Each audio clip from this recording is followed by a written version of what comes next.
పండిత్ రామాబాయి గారి హాస్టల్లో సెలవులు ఇచ్చారు. సెలవులు రాగానే పిల్లలందరూ ఏం చేస్తారో తెలుసా? ఏమనొస్తుంది, హే సెలవులు వచ్చాయి ఇంటికి వెళ్ళాలని. పిల్లలు ఏమైందో తెలుసా?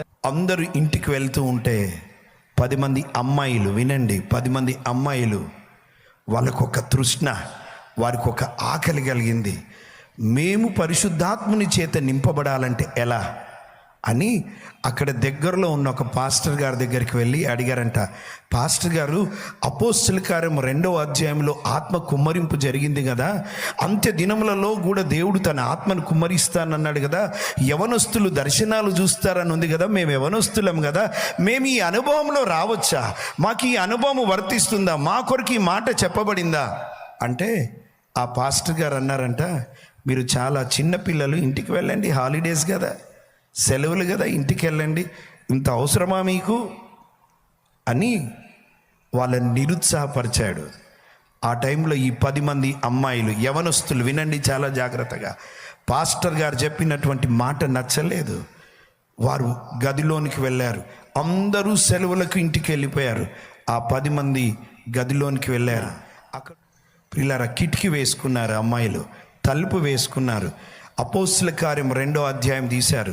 అక్కడ చేయి పెట్టి ప్రార్థన చేయడం మొదలుపెట్టారు. దేవా, ఈ మాట అంత్య దినముల కొరకు నీ ద్వారా చెప్పబడితే, ఇదిగో మేము యవనస్తులము, మాకు ఈ అనుభవం కావాలి, మాకు మేము ఆత్మచేత నింపండి ప్రభువా అని ప్రియులారు ఉపవాసం ఉండి ప్రభు సన్నిధిలో కనిపెట్టుకోవడం మొదలుపెట్టారు.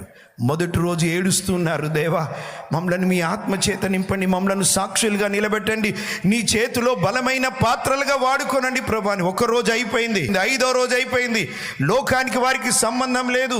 6వ రోజు అయిపోయింది, 7వ రోజు అయిపోయింది, 8వ రోజు అయిపోయింది, 9వ రోజు అయిపోయింది. 10వ రోజు జరిగిన విషయం ఏంటో తెలుసా ప్రియులారా? వారు ఉన్నటువంటి ఆ గది అంటుకున్నది.